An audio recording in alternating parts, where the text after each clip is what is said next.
Chez nous. Bienvenue sur cette vidéo qui aujourd'hui va parler à nouveau d'IA, à nouveau de rapports humains, à nouveau de l'impact que ça peut avoir dans notre quotidien.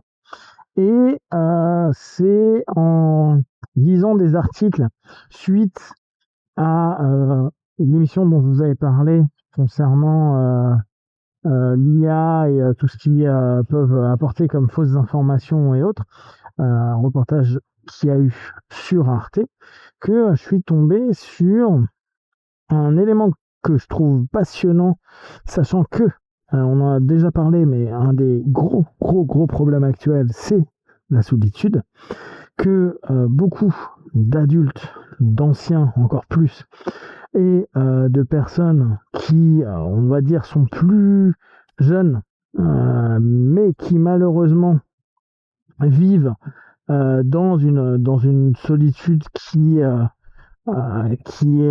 factice entre guillemets, parce qu'il y a vraiment cette sensation de se dire à un moment donné, je vis seul malgré Internet, malgré les réseaux sociaux, malgré tout ce qu'il peut y avoir aujourd'hui.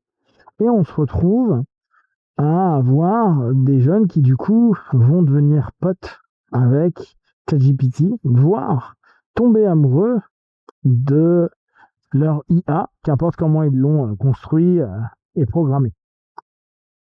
Quand on commence à avoir ce rapport transférentiel vis-à-vis d'un ordinateur, on a déjà eu d'ailleurs des films sur le sujet, on peut vraiment s'interroger sur là où on en est aujourd'hui en tant qu'humain. C'est-à-dire que on part du postulat qu'éventuellement la technologie pourrait remplacer l'humain. Je vous en ai déjà parlé, c'est pas le cas.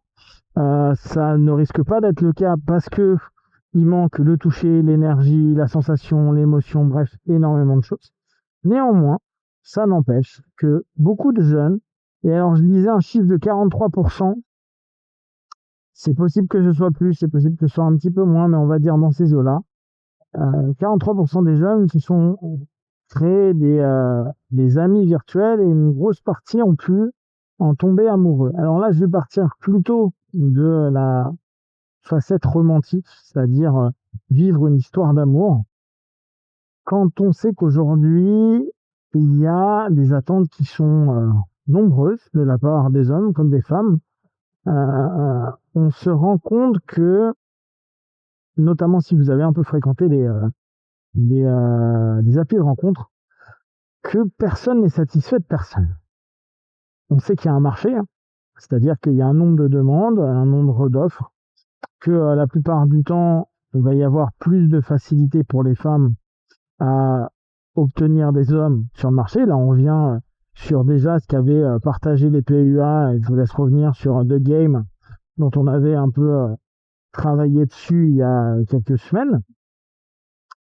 Et dans cette notion où il y a de l'offre et de la demande, on peut avoir les femmes qui parfois sont tout le temps insatisfaites des hommes qu'elles rencontrent, mais la qualité des hommes rencontrés qui est pas forcément top parce qu'ils se disent bah il y en a pas 50 comme elles qui veulent me rencontrer, donc je vais essayer d'obtenir ce que je veux le plus rapidement possible, quitte à raconter beaucoup de conneries et mentir. Donc en gros, on se rend bien compte, même si et heureusement il y a des couples qui se sont formés via les sites de rencontres, via les réseaux sociaux, il y a eu des mariages, il y a eu des belles histoires. Que c'est quand même plus de l'échec que de la réussite. D'ailleurs, c'est pour ça que tous les réseaux sociaux se remettent en question, hein, parce qu'ils savent qu'il y a un paquet d'argent à se faire et que le rapport homme-femme, homme-homme ou femme-femme d'ailleurs, est quelque chose d'hyper important, le rapport romantique / amoureux. Et pour revenir sur la notion de l'IA, quand on a des jeunes, et j'imagine que d'ici peu de temps, ce sera des moins jeunes, qui vont avoir un compagnon IA qui, à longueur de temps, répond à ses besoins de stroke, donc stroke unité de reconnaissance, d'attention, d'écoute, de disponibilité. Ce qui est cool avec une IA, à l'inverse d'un humain, c'est que c'est toujours là. Et ça peut toujours aller dans le sens que l'on veut, ça peut toujours être ce que l'on attend, et ça peut, la disponibilité, hein, quelque chose quand même d'hyper important. Là, je reviens sur la précédente vidéo où je vous disais que Aujourd'hui, avec l'avènement des IA, des médias sociaux, nos temps d'attention, nos temps de concentration et nos attentes sont souvent basées sur je veux quelque chose de rapide, de simple, de clair, pour que ça rentre facilement. Bah, l'IA peut totalement répondre à ça dans un rapport, dans une relation, dans un échange. Et quand on va en créer un être, quand on va le considérer comme un être, et là on pourrait revenir sur le questionnement actuel qui dérange beaucoup de personnes, hein, mais qui est le principe de genre. Euh, on sait bien qu'il y a des personnes qui se considèrent de tel ou tel genre. Pourquoi ne pas accepter l'idée, d'ailleurs ça doit être dans certaines communautés, qu'il y a le genre numérique.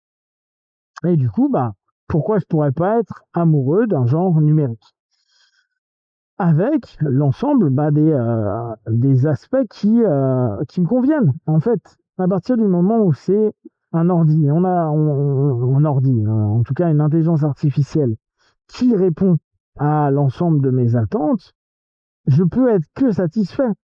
Ça va être très rare que je vais m'engueuler avec, ça va être très rare que l'IA dit non, désolé, je te rappelle dans 20 minutes et qu'il ne rappelle pas, ou qu'il ne réponde pas à un message, parce que bah, il est programmé pour le faire.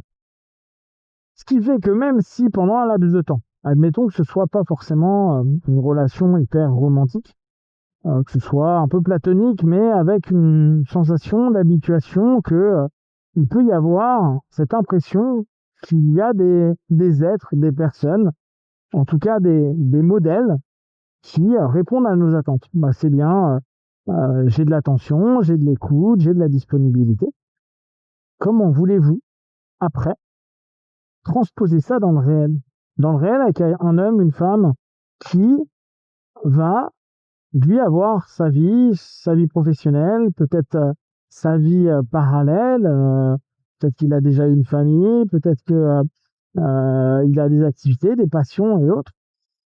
Et l'attente, la projection qui pourrait être faite sur l'espèce de perfection numérique, en tout cas, à minima de satisfaction numérique sur euh, l'humain, avec l'humain et tous nos défauts, nos variables, nos émotions qui passent d'un truc très bien à un truc pas cool, des bonnes et des mauvaises journées.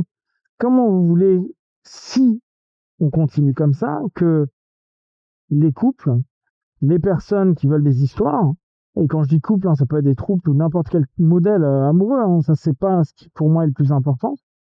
Comment voulez-vous que ça devienne pleinement humain?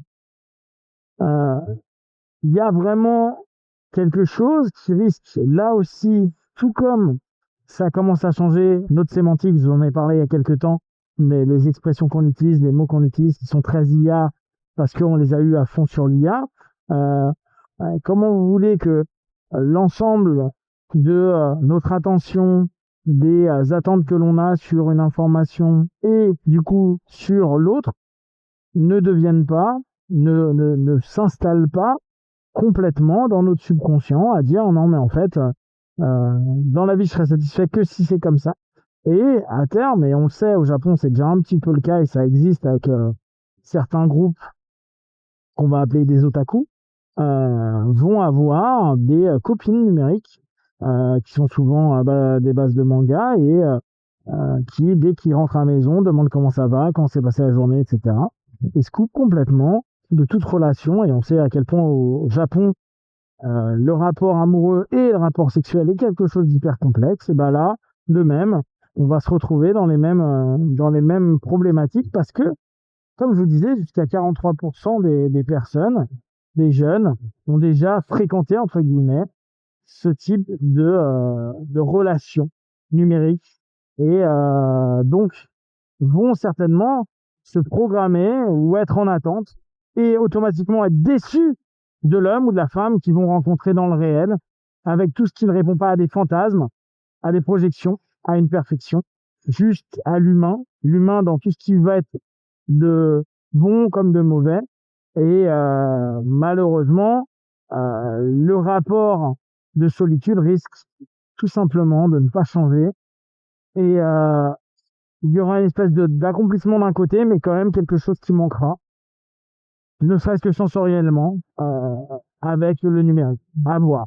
N'hésitez pas à vous dire ce que vous en pensez en commentaire, à partager si ça vous intéresse, à vous abonner. Et comme d'habitude, de tout ce que je propose, ne prenez que c'est bon et c'est pour vous. Testez, observez, analysez et concluez. One, ciao.